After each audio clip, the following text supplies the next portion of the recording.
ನಮಸ್ತೆ ಬಂಧುಗಳೇ, ಹೇಗಿದ್ದೀರಾ ಎಲ್ಲ ಬಂಧುಗಳೇ? ಮೊಬೈಲ್ಗೆ ಎಲ್ಲರೂ ಸ್ಕ್ರೀನ್ ಗಾರ್ಡ್ ಹಾಕ್ಸಿರ್ತಾರೆ, ಹೌದಲ್ಲ? ಸಂಬಂಧಗಳಿಗೆ 10,000, 20,000, 50,000, 1,00,000, 2,00,000ದ ಮೊಬೈಲ್ಗಳಿಗೆ ಸ್ಕ್ರೀನ್ ಗಾರ್ಡ್ ಹಾಕಿಸ್ಬೇಕಾದ್ರೆ ಮೌಲ್ಯನೇ ಕಟ್ಟೋಕ್ಕಾಗದೇ ಇರೋಂತಹ ಸಂಬಂಧಗಳಿಗೆ ಯಾಕೆ ಸ್ಕ್ರೀನ್ ಗಾರ್ಡ್ ಹಾಕಬಾರ್ದು? ಮೊಬೈಲ್ ಸ್ಕ್ರ್ಯಾಚ್ ಆದರೆ ಡಿಸ್ಪ್ಲೇನೇ ಚೇಂಜ್ ಮಾಡಬಹುದು, ಆದರೆ ಸಂಬಂಧಗಳಲ್ಲಿ ಸ್ಕ್ರ್ಯಾಚ್ ಮಾಡಿಬಿಟ್ರೆ, ಕ್ರ್ಯಾಕ್ ಮಾಡಿಬಿಟ್ರೆ ಏನು ಮಾಡೋದಕ್ಕಾಗೋದಿಲ್ಲ. ಅಂತಹ ಒಂದು ರಕ್ಷಣಾ ಕವಚವನ್ನು ಸಂಬಂಧಗಳಿಗೂ ಹೊದಿಸಿ ಬಿಡೋಣ ಅನಿಸುತ್ತೆ.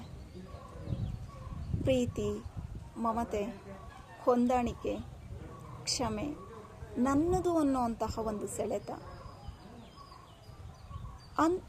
ಆ ಸಂಬಂಧ ಬೇಕು ಅನ್ನುವಂತಹ ಒಂದು ಸಮರ್ಪಣಾ ಭಾವನೆ, ಈ ಎಲ್ಲವೂ ಸೇರಿದ್ರೆ ಅದ್ಭುತವಾದಂತಹ ಒಂದು ರಕ್ಷಣಾ ಕವಚ ಸೃಷ್ಟಿಯಾಗುತ್ತೆ.